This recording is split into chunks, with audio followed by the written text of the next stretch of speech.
Now let's quickly look at the 4 types of uses of psychometric assessments. The first being exploration.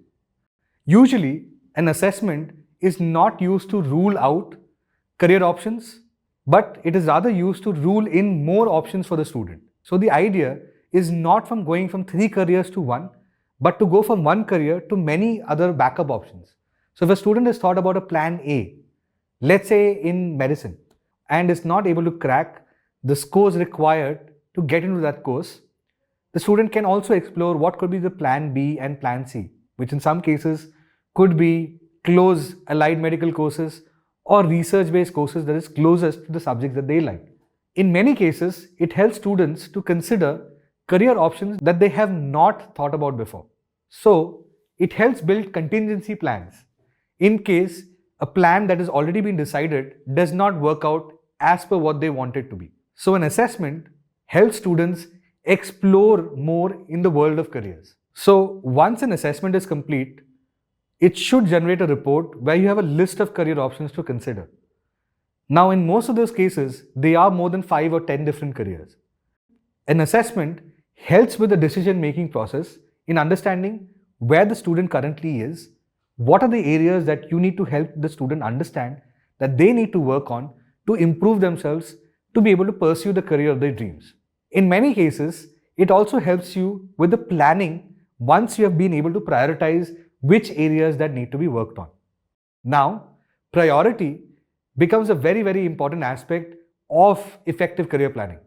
For example, it wouldn't make sense to be able to focus on PhD and masters or postgraduate based courses for class 10 students, where the need is to be able to decide on which subjects to take in class 11th and 12th.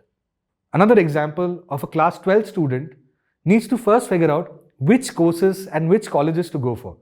Once they figured out which course and which college, the next step is to figure out when is the admissions timeline, what is the admissions criteria, what subjects are required. Often, based on that, students are able to actually create a list of colleges and courses that they will be able to apply for.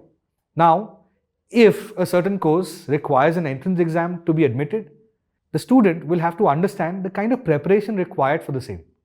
Now, an assessment should be able to allow both you and your students to decide and plan the next steps of action. Finally, career adjustment means any assessment allows you to re-evaluate your choices as well. In some cases, it could mean what kind of interest, personality, and aptitude should I aim to have in order to pursue a certain career aspiration. In other cases, it could also mean whether I am really fit for a certain career or not. In some cases, it allows for a reality check for students in case their aspirations are not matching their abilities. Now, in those cases, you could help look for alternatives based on the assessment report, plan for contingencies, and see if there could be adjustments made both from the student side and the kind of careers they aspire to get in. The term test often refers to devices that help analyze an individual's ability and aptitudes for which there are authoritative right and wrong answers. Such a test might be contrasted with a personality inventory, where there is often claimed that there are no right and wrong answers. Now, at any rate, asking students to take such assessments, one will always have to orient them why it is a good idea to be able to take the test as honestly as possible. Now, similarly, interest inventories also work in a similar fashion. They also often don't have a wrong and right answer, and often are used to describe the level of interest in fields of activities that a student might be involved in. An interest is a subjective attitude motivating an individual to perform a certain task. It is important to share that often students may have the right personality and the right aptitude for certain types of careers, but because of a lack of interest, they might not want to pursue them. For example, a student may have great interpersonal skills, great social skills, and also would love cooking. But that need not mean that student is always going to want to become a chef. There are certain times that there are certain things that they are really good at might not interest them that much. An interest, personality, and aptitude assessment helps students figure this out objectively. Now let's look at some of the formal assessment types Let's look at the screen right now. Now again, I'd like to remind you that we are not trying to recommend any specific psychometric assessment. So here are a few formal assessments that are being used in the industry at large. So you would see interest inventories like the Myers-Briggs tests or the multiple interest inventory that is often used at workplaces. Now, the next is an abilities test like a David's battery of differential abilities that assesses students on 6 different aptitudes, starting from verbal, numerical, spatial, which is important in design and art related aspects, psychomotor skills, and reasoning abilities.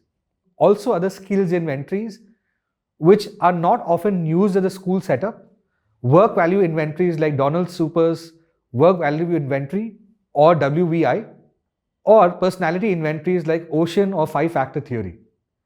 Now we notice that Ocean or five-factor theory tends to be most apt to be able to use with age groups of 13 to 17.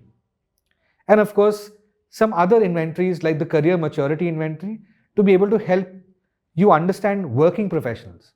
But we would encourage you to discuss with your school authorities and the boards to be able to look for an assessment that is most apt in assessing all holistic areas of a student, which is the aptitude, the interest, the personality, and other skill sets that they might have acquired over the last few years.